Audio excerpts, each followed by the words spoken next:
Okay, so saya kena tag dalam satu video di mana video tu ada memberikan ending pengucapan terima kasih Mat Goreng. Dan saya kena tag dalam video tersebut. Alright, so untuk mendapat sepatah dua kata daripada saya. Okay, macam ni lah. Sini, dekat sikit.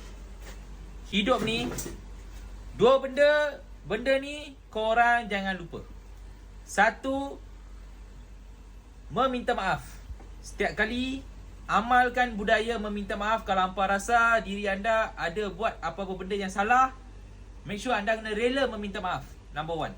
Number two adalah mengucapkan terima kasih kepada sesiapa pun. Kalau anda tanya dekat saya, dari segi pemandangan saya atau perception saya, disebabkan oleh Mat Goreng ni, saya tak sokong Mat Goreng. Ingat, saya tak pernah dan tak akan sokong Mat Goreng. Sebab apa? Karakter Magneto ni adalah satu karakter yang di mana kita memang tak boleh sokong Mat Goreng. Okey. Tetapi kita kena ingat, apabila sebabnya wujud Mat Goreng ni, sebab itulah wujud banyak kesedaran di luar.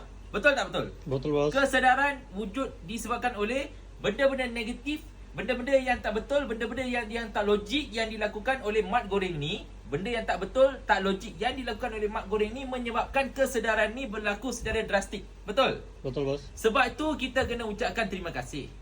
Faham tak faham? Faham, bos. So itu adalah senario dia. Sebab tu ucapan terima kasih itu dibuat. So tak bermaksud kita mengucapkan terima kasih disebabkan benda yang gila bangang kepala otak tu, bukan. Kita ucapkan terima kasih sebab disebabkan benda yang negatif tu, benda yang positif telah berlaku. Faham tak faham? Faham, bos. Itulah konsep dia, itulah sebab dia ucapan terima kasih tu. Harapkan benda ini dapat memberikan sedikit clearance kepada anda. Kepala otak tu letak dekat atas kepala. Jangan turun simpan dekat tempat lain atau simpan dekat peti sejuk. Nanti masalah. Faham tak faham? Faham, bos. Alright, saya Magneto dari Gamuda Elektrik.